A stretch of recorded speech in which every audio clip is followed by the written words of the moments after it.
Hi, and welcome to this week's Wu Wei Wisdom, a life lessons teaching. It's great to be back with you all.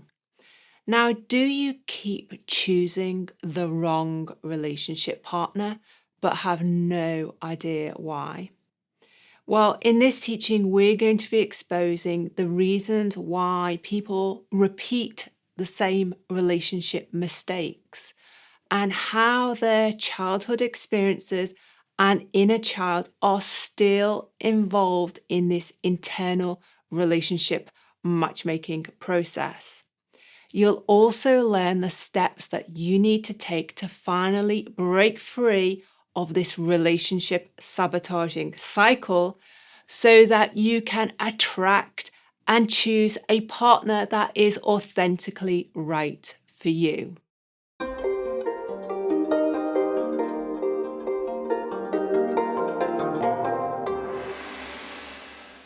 Okay, David. Now, I know you work with a lot of individuals on relationship issues. How common is it with your clients that they are in this cycle of choosing the wrong partner?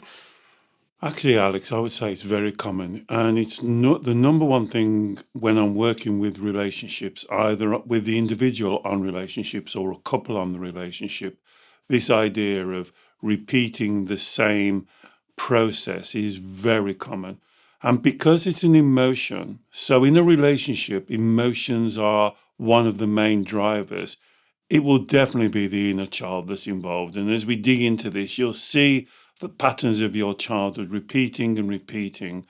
And you'll also hear us talking on this one very much about the pendulum, either following a pattern of familiarity or swinging the opposite and going against it. So if I'm one of your clients and I am stuck in a cycle, a repeated cycle of choosing a partner who is maybe emotionally unavailable or avoidant, or on the flip side, choosing a partner who is very needy, very codependent.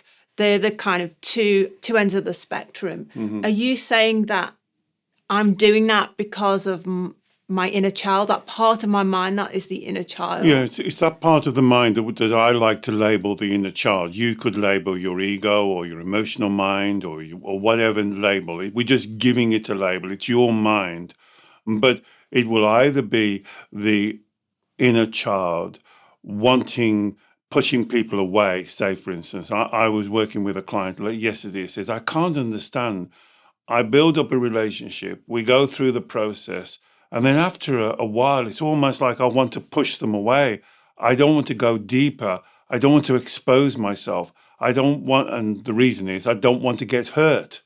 So you see, that's the one extreme. I don't want to get too deeply into this problem. I don't want to open myself up in case I will get emotionally hurt or let down or abandoned, or as she was saying yesterday, rejected.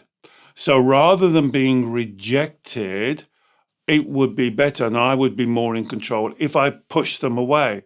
But then she's asking, well, why can't I find a partner? Okay. Because you keep pushing them away. That's why you can't find a partner. And so in that that example, it's her inner child not understanding that she is the creator of the emotion. She believes the partner creates the emotion, and she's trying to find a partner that she can be absolutely 100% cast iron assured that she's not going to be rejected.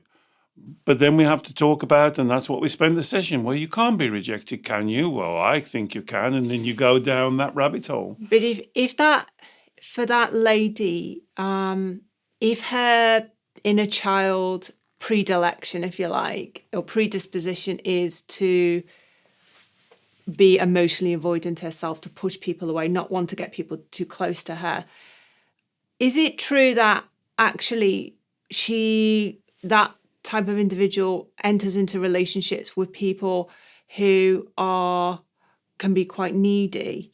I mean, it's almost like I know it sounds perverse, but is it true that we often attract the opposite of person to what we actually want or what our inner child wants. This is where it gets really complicated. But this is such a good point, Alex, because this is exactly why it gets complicated. And this is exactly why in our teachings, you have to understand the emotional pendulum. It could be exactly how you said. It could be that part of their mind, the inner child, is then looking for somebody who is emotionally distant or unavailable or is not openly kind of loving and gushing or whatever word it is. Or conversely, could be looking for the opposite, looking for someone that's very domineering, that takes over, that is reassuring, that gives them lots of validation. So in all of these examples, you've got to think of the two extremes of the pendulum. Yeah. The inner child will go for the both extremes. And in our teaching, what we're trying to say is understand the two extremes, because you can never change what you don't understand. So understand the two extremes of your inner child. And then we've got to guide them into Wu Wei, into the center, into the balance, into what I would call Shen, the spirituality. But the inner child part of your mind will always be fighting to move to the examples. And that's why it can be very confusing, because people don't see the two extremes.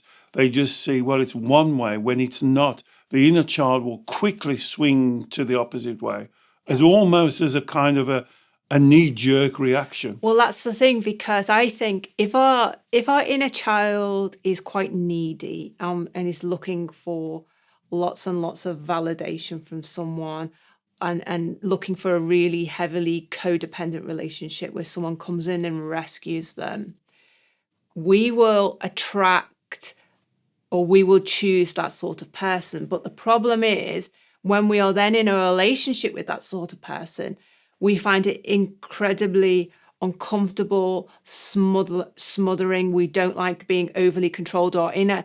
And so we then reject it and we push. And so then that's the conflict. That's the conflict. But conversely, if we want to hide our emotions away, we don't want to get close to people. If our inner child is very fearful of being exposed or being made emotionally vulnerable, we may sometimes seek out partners who are equally distant, very, very highly independent, don't want to do things together. And then when we get into that sort of relationships with someone, it's like, well, this person doesn't love me. This person doesn't want to be with me. This person's making me feel insecure. And so that creates a problem. Exactly. And so that's when our inner child wants one thing, which is inappropriate and unhealthy, gets it, and then, as you say, flips to the opposite extreme. Exactly. So if you believe that you can be rejected, for instance, which, we've done several videos. I do not believe you can be rejected. I think that the concept is nonsensical. But if you believe you can be rejected, you'll either find someone who you believe will reject you, that they're too good for you, that it'll end in failure, that it'd never work. Or you'll try and find somebody who you think won't reject you, but then you're in the pendulum. Yeah. And I know we like to do the life lesson at the end, but the life lesson in this teaching is so fundamental. It is about emotions. You cannot be emotionally protected or emotionally safe. Now, here's where the problem is. In this example, the inner child is looking for this utopian state, this Disney world where they will be emotionally protected or they will be emotionally safe. But that proposition is ridiculous because you create your emotions. But the inner child is saying, but if I find this type of person or this type of person, and as you just exampled, if I find this type of person, then when I get in with them, well, they're not very loving and they're not very attentive and they're not very, and Or then smothering. or they smother me, or or I'm surrendering, or I don't get what I want, or their communication isn't good. And then they swing from one to the other and back to the other. And really what we're trying to say is please, please, please consider the Wu Wei. Here's the life lesson. And as I say to my clients, if you want a meaningful relationship, if you want a relationship that's going to last, if you want a relationship that fills your emotions, the first relationship you should be focusing on is the relationship with yourself. That is the first relationship. And if you go searching around to find this missing link, I can remember one of my clients saying, it's like a jigsaw, and I just want another piece to fit in and to make me whole. This will never work. This is the life lesson. It will not work. You are already whole. And if you do not believe you are, then that's the work you have to do. And we've got tons of videos to help you with that work. That's self-inquiry work. Because if you go into a relationship in this neediness, or this looking, or this codependency, or whatever word we call it, it will always fail. It will always fail. Because you've got to go in as a spiritual whole person, and you've got to work on the relationship, which we'll talk about is in a moment, the nature of a relationship. So I totally get the point you're making, that our inner child is driven by the overarching need to make itself emotionally protected and safe. Therefore, it goes for partners that it believes will enable that to happen. Yes. But the reality is when we enter into a relationship with that person, thinking all our dreams will come true now, this is my fantasy person, I'm going to feel contented, happy, loved, safe, whole. The reality is very different, because we're not in a relationship, we're not in a relationship dynamic that is healthy or authentic. We're in one that's been not only led by our inner child, but chances are we've also been attracted to the inner child of the other person. Because if we're looking, say, if our inner child is anxiously attached, very needy, looking for a heavily codependent relationship, they are likely to choose a partner who is looking for someone to save, to rescue, to make them feel good and validated. So it's like two inner childs see each other across a crowded room and think, bingo, this is who I've been looking for all my life. Now I'm going to feel great. They get together, and it's just two inner childs kind of having a temper tantrum together, really. And that's the law of attraction. Yeah. And that's, you just explained the law of attraction. And this beautiful, lovely lady I was working with yesterday, then he goes on to say, because her lie, one of her 3 lies was, I'm not good enough. And her reasoning was, I'm not good enough because I get rejected. And then she said, well, look, I was rejected in childhood. I was rejected at school. I was never in the in crowd. I think this in crowd is a very important thing for a lot of my clients at school. I wasn't a member of the in crowd. Is the in crowd important for you when you were at school?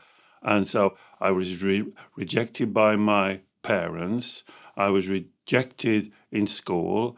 And now he's rejected me. Or I keep on getting rejected by my adult partners. Rejected. So what she's doing then is that, well, there's the evidence. There's the evidence that I'm not good enough. But that's not the evidence that you're not good enough. That's the consequence of believing you're not good enough. Yeah. That's the problem. If you believe that, then you start to make these very poor choices, as you say. I like what you said. 2 inner child screaming out for something, see each other across a crowded room, and that's what they get attracted to, that because it's familiar, or they think is going to solve the problem. Again, you see the pendulum. Oh, this is familiar. Oh, I wish I had $1 for any my clients who said, I've married my father, or I've married my mother, or I've married the opposite Well, to my father or my mother. Can you see why it gets confusing? So I want to talk about that familiarity, David, because I think what we talked about up until now is that, I guess, like using the example of the lady client, when she was a young child, for whatever her childhood experiences meant, that she began to doubt herself. She began to believe she wasn't good enough. She wasn't lovable. And those lies became embedded in her belief system. That became her story, which she then carried through in her mind as part of her inner child. And it's her inner child that's now looking for a partner to make her feel whole, make her feel good enough, etc. But what about this idea of copying parents? Because a lot of people say, I keep attracting or choosing the wrong partner because I'm just repeating a pattern that I observed. My parents' relationship wasn't great. I know it wasn't great, but for some reason I'm just choosing a person just like my father was, or the relationship dynamic is just like it was between my mother and father, or I keep choosing someone just like my mother. Well, I think we've said before. I don't. I think I use the word familiar because I think it's the right word, but the word familiar doesn't sound really powerful and earth-shattering or earth-moving. But now scientists are saying that we as human beings are pattern-seeking creatures. We like patterns, and I think this is what happens: is we see in my client's way, we see a man who's very similar in their actions, in the way that they talk to them, very similar to their father. And so it's very familiar. And it seems like that familiarity, they offer them a little bit of safety, and in that familiarity, a little bit of protection. And then what this lovely lady did, and then to say, but if I work harder, if I please them more, and she was actually listening, if I make them a nice casserole, if I do this, if I let them go down the pub, if I don't bother them, and so what she then starts to do is to change them into what she wants. But of course it never works. And then what she's doing is surrendering who she is as a human being. And of course then you fall back into the same pattern. The guy in this case just thinks, well, I've just got somebody here who's going to bend over backwards, whatever I do, who's not going to say anything. And he goes on his road, and then she becomes the victim. And I talk about the victim so often. So in a way, she's fallen back into the same pattern, the familiar pattern. And she really didn't like this word, but let me say, in a way, it's comfortable. It's comfortable because it's a self-fulfilling prophecy, and you call confirmation bias. And then she can go, well, there you are, poo me. Look, somebody else has rejected me. Somebody else doesn't love me. And then she goes back to the original vow. It must be me. The problem is with me. You see, and then it's complete. And that's the life lesson. Now you're on the carousel of despair, because now she's gone through the process and she's come back to the same conclusion. There's something missing, her words was, there is something missing in me. And when there's nothing missing in you, it's that core driver belief is incorrect, what I call a lie. But David, with your clients who are stuck in this cycle of bad choices when it comes to relationships, I'm wondering, I mean, this lady is blaming herself here. Yes. The relationships never work out because it's my fault. Yes. But what about the people who say, well, I'm just attracting the wrong partners, and they're almost saying it like as if they've got no part to play in it. I mean, how common is that? It's like I'm a victim. All these kind of say narcissistic men or narcissistic women keep coming into my life, and it's like I'm bombarded. I can't escape from it everywhere I look, everywhere I turn.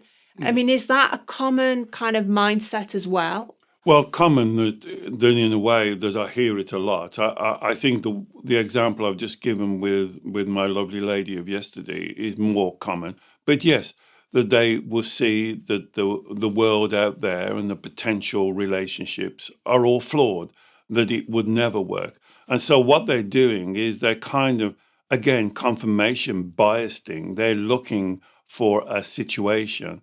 And because of their mindset, they're kind of molding that relationship into that fulfills what they believe a relationship would be. I think the problem that my clients have is this is so subtle.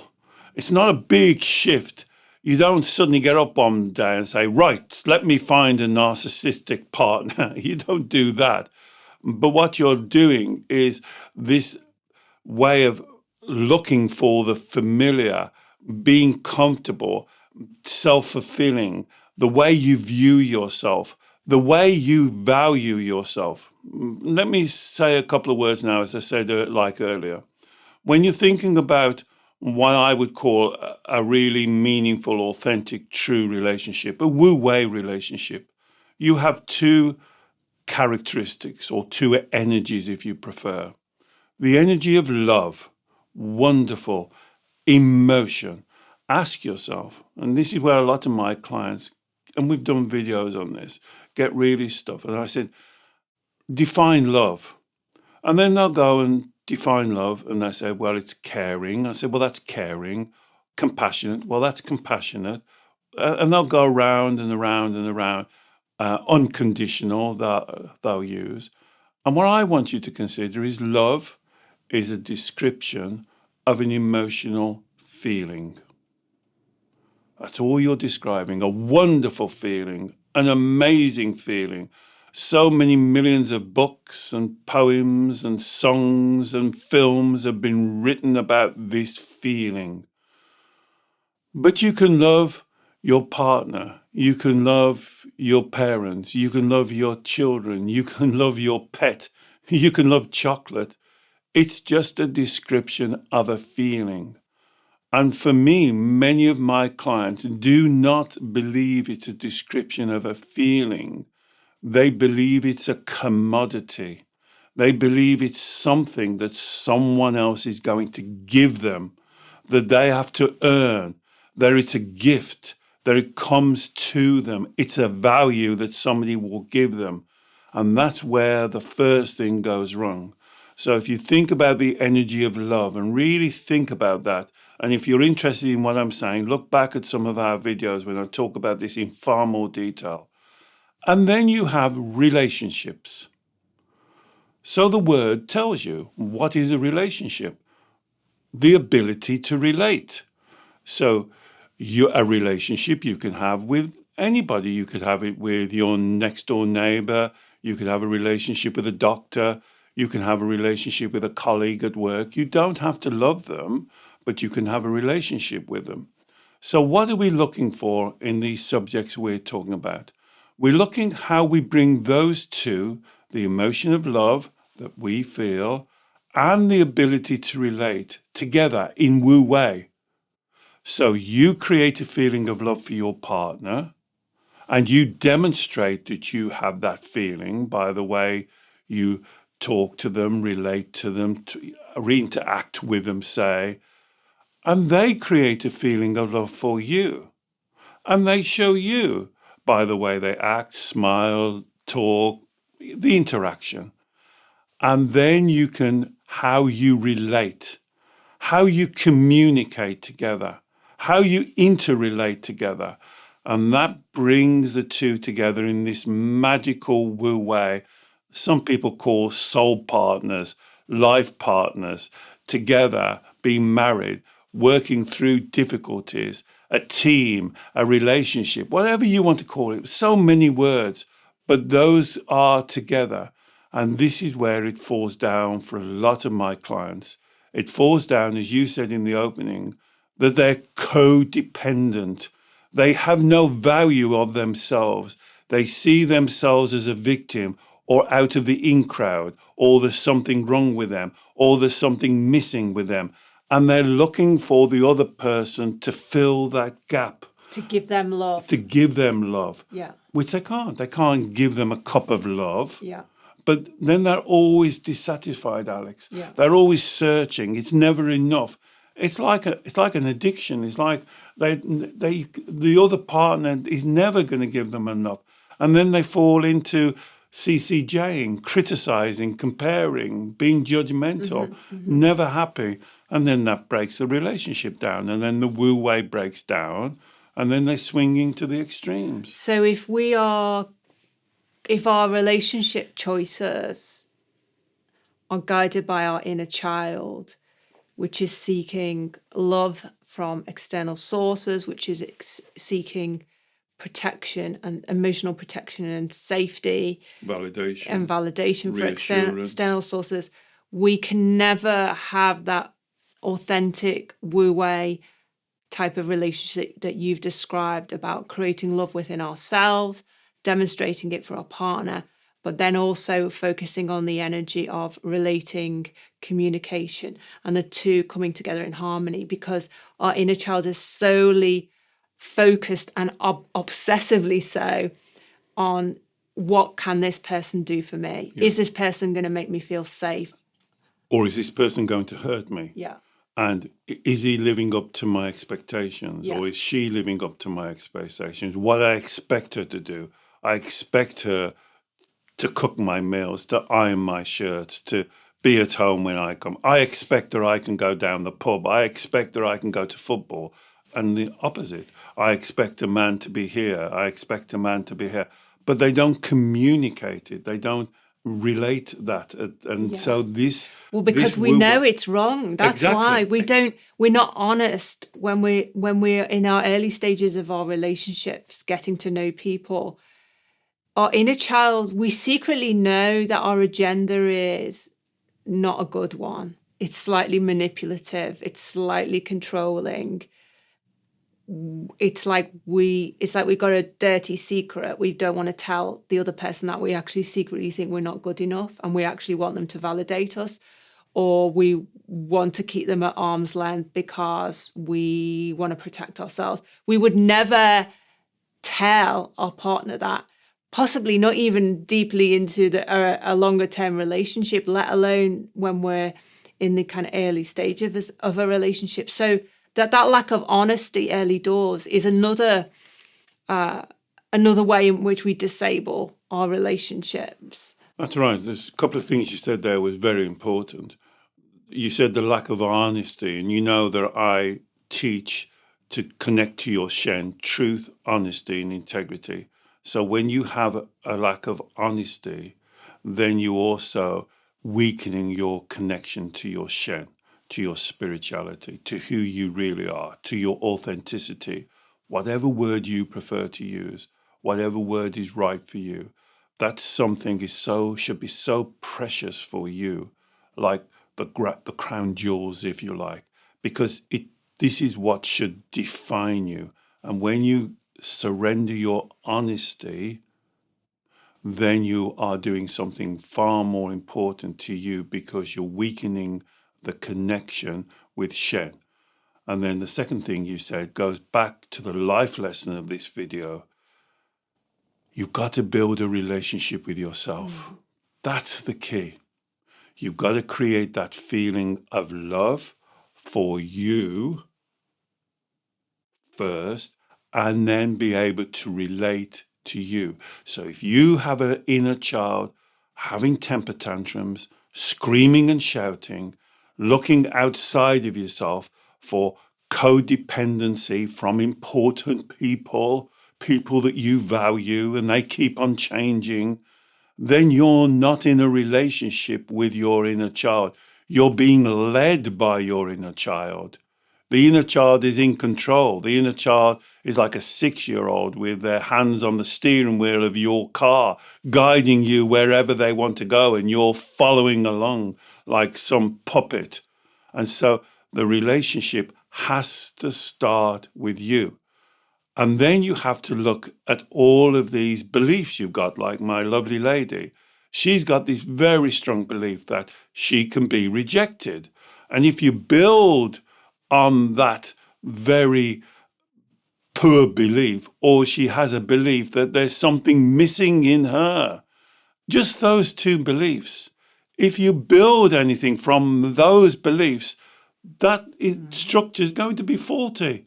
And then she's looking desperately around for someone to kind of shore up her structure. And they can't, because she's always running this model, this story, this identity inside of her mind. And so it's almost like it's doomed to failure. Yeah. And so she's got to look internally. She's been looking externally. You've got to look internally. And here's the life lesson, the very important life lesson of this teaching. Find that and create that feeling of love, that amazing, what I call green light, positive feeling of love for yourself. If you're not doing it, or say you can't do it, that's where you should be working. That's where you should be working.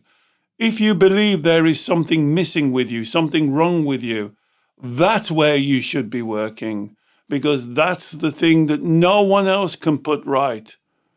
That's what you've got to do the work. And that's why I do these videos, to share the techniques with you, the golden thread, truth, honesty, integrity, respect and honor your Shen, live following in your flow to reach your potential, for you to flourish. And it starts with you, and then it spreads out to the whole of the world, the whole of the people that you meet. Then you'll be looking and attracting different people, because you'll be sending out different vibrations or energy or whatever you want to call it. I call it chi. Your chi, you walk into a room, it'll be different. You'll dress differently. You'll put your hair differently. Your voice will be different. The words you use will be different, because the basis, the foundation, the core will be coming from Shen, from your spirituality. And that's what I want for you. Wonderful. Thank you, David. And as David mentioned, we have lots of other teachings on both relationships and love. And this idea of developing the relationship with yourself first, and that kind of love for yourself first, is the most fundamental part of this teaching. And so we have several long form teachings on love. What is love? How do you create it for yourself? And what stops you from creating love for yourself, and how to overcome that resistance. So I will put links to all of those teachings in our show notes. This is the first video in a new series that we're doing on relationships. So please stay tuned over the next several weeks, because we are poking around, exploring relationship dynamics, inner child work, and more about love. If you are interested in working one-to-one with David on any of the topics we've talked about today, as David says, he works with individuals and couples on love and relationship issues via his Zoom consultations with clients all over the world. I will put a link in the show notes as well, so you can learn more about David's sessions. And finally, please don't forget to subscribe to our YouTube channel. We produce new teachings every week, and we would love to share your journey with you. Bye-bye.